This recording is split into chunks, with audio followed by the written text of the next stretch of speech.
Talaga matanggap, tinalo lang ako ng naka wheelchair. Alalayan ko yun, alalayan ko.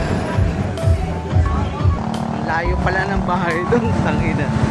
Huminto kami rito para bumili siya ng Smart. Tinutulungan ko kasi baka mahagip ng sasakyan dito.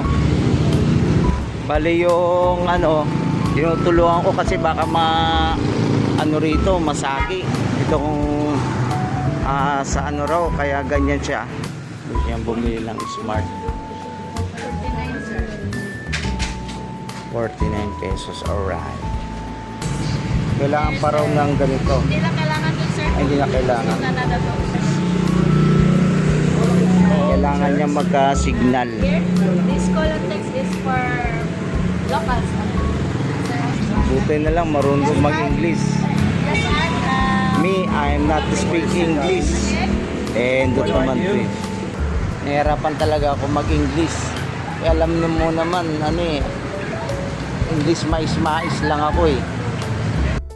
Iniwan ko na siya doon sa Dimol. Mula Canyon sa Robinson hanggang Dimol. Ni wheelchair lang siya. Kaya nayaya niya akong kumain. Delivery niya ako. Sabi ko kakakain ko lang. Kaya yun, hinatid ko sa Dimol para doon siya. Masabi ko, many people, you enjoy. Yun, okay, yun na, okay na.